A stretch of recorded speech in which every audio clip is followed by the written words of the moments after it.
دناف همو گلاندا و گله مای کردا جی گله کس هنه دبیجن رحت پیستن شهر مدکم به ایواره و گله کنه دبیجن هم دچنا با شیخا و شیخ به مرا دبیجه انو رحت پیس اد جنایی د مدوهای و جمرا حجاب یازده که ورق و جیو جبو هم جی رزگار ببن جوه رحنه پیس لیرو از دخوازم جوارا چیروکا که بخوینم مروفا که لال هبو هاتا با مسیح و جناهی بیجی گلک رحت پیس دویدو هبون فایرو از دخوازم جوارا و چیروکه بخوینم و هم ساکن مسیح کانه مروفه ده یه جناهی یانجی لال نکان با خفن کانه وان ساق بکلینا و امزانن یعنی اگر رحت پیس شهر مروفا کی کر نکانه به ایوار رازه یانجی خونه ده گلک پیس ده بینه و ایروش از دخوازم جوارا چیروکه بخوینم لیبری هم بخوینن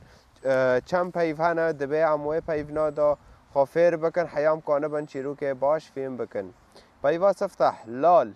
الاخرس شتوم از با کردی و عربی و آلمانی ده بیجم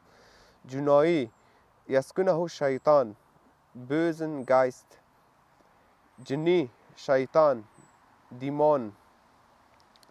علالات شاش ما تعجب الناس wunderten sich میره امیر فرست هرشا انفیغا پرنس و پنج پیونا نا هم که بکار هینن سر زمانه خواه ده چیرو که دا فادبه هم جبیر نکن چاقا کو او درکتن مروفه که لال و جناهی آنین با ایسا گاوا کو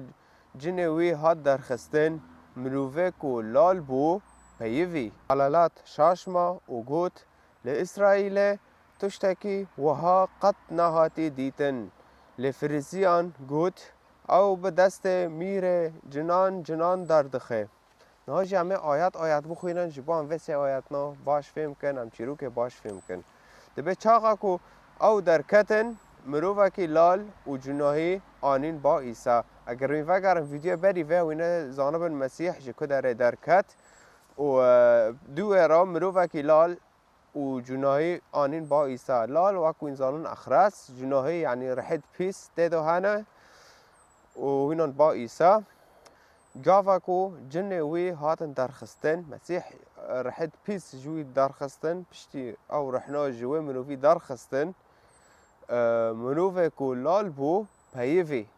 یعنی او منوفه که اخرس بو لال بو نکانی به پیوا چم که رحت پیس دویدو هابون پشتی مسیح او رزگار کر جوی رحنه پیس پیوی یعنی کانی با